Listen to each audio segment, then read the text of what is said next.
Formula One will introduce radically redesigned cars from 2022, and one of the most essential elements in the new specifications relates to those 4 black circles that do so much to make racing the world's fastest cars so thrilling, so tactically complex, and so utterly spectacular. After many years of painstaking research and development, and following a successful introduction in the 2020 F2 Championship with positive feedback from the drivers, Pirelli will be delivering a new 18-inch tyre, designed to make racing in motorsport's toughest arenas as exciting as possible. Pirelli has come full circle with Formula One, more than 70 years after they steered Nino Farina's Alfa Romeo to victory in the very first Grand Prix at Silverstone. The world champion-to-be ran the Stella Bianca tyre, meaning White Star. They were tall and narrow, made with heavy-duty rubber, weighing some 17 kilograms each, and needed to withstand speeds of up to 280 kilometers an hour. The main challenge for drivers in those early days was avoiding loose impediments on the track surface, with many races held on closed public roads, meaning punctures were a constant worry. But Pirelli were clearly the mark of the moment, their tyres helping F1's first 4 world champions to glory. The aforementioned Farina in 1950, the great Juan Manuel Fangio in 1951, and Alberto Ascari in both of the following 2 seasons. The late 1950s and 1960s then saw huge advances in car design. Engines shifting behind the driver, chassis evolving into monocoques, experimental downforce wings sprouting up all over the place. The cars just got faster and faster, and the rubber had to keep up with the pace. Throughout this period, there was still no uniform size. Teams were free to develop their wheels independently, leading to some of F1's most iconic and varied cars, including the all-conquering Lotus 72 and the 6-wheel Tyrrell P34.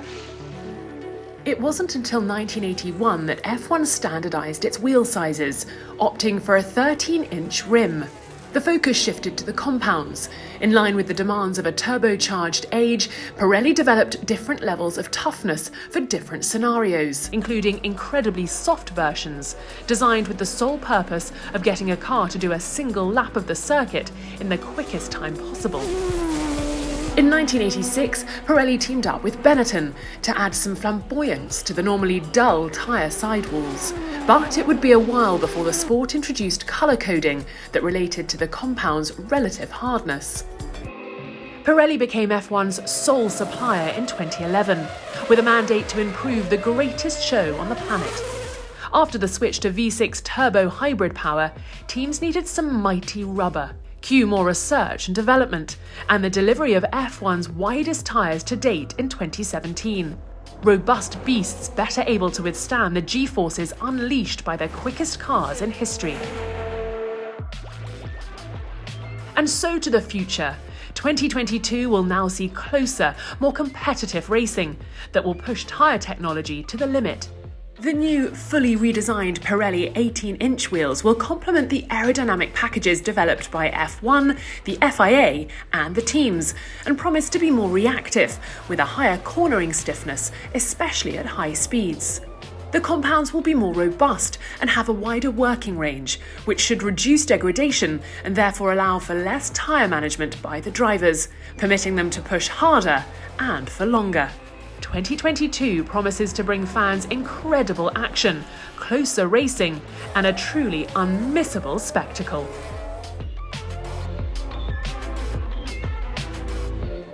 Mario, we've seen the 2022 Formula One car launched, and of course a big part of that are these new tyres and rims. First of all, I guess the big question is, why the change?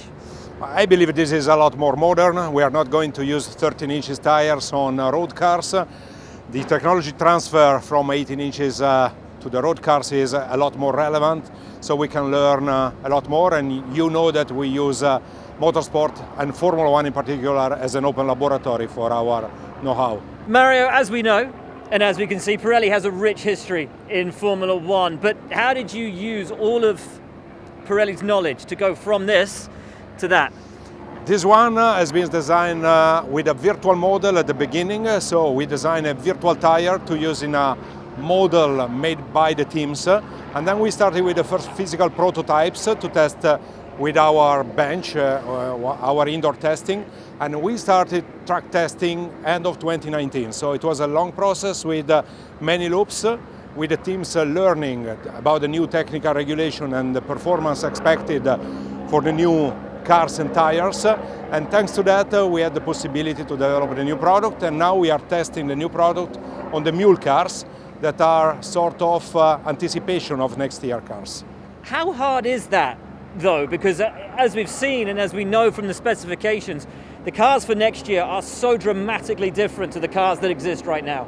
Yeah, teams made some assumption on the performance that are estimated for next year, and they are providing mule cars with performance that should be in line with the new cars. Obviously, it's always an assumption, and we have to wait until next year pre-season test to understand the real performance of the cars, but this is a good process that we already used in 2017 for the wider tires. It's working well, and there is a lot of virtual activity on computer and simulators that is helping us massively. As we know, tires are key to winning a Grand Prix, they're key to strategy. And part of that, one of the big parts, of course, is tire temperature. It has so much to do with degradation. In particular, how you heat this rim to then heat the tire. The brakes for next year aren't going to change, and yet the size of the rim from this to this is vast. How are the teams going to get on top of heating their tires with such a massive change? Yeah, it's a completely different situation where at the moment they use brakes to heat the rim and to achieve a certain temperature. That is not possible for many reasons, not only the dimension of the brake, but also the design of the brake with 18 inches tires. So we are considering that these tires, the carcass temperature, the air inside will be cooler compared to the other one, but also the characteristics of the new tires are completely different. We had to design a new range of compounds with less overheating, different kind of degradation. We want to keep the 3 compounds for each event, and we want to keep the strategy as the core of the race, giving the drivers the possibility to push on the tires during the stint. That's why we are working on a lower overheating and a different range of compounds.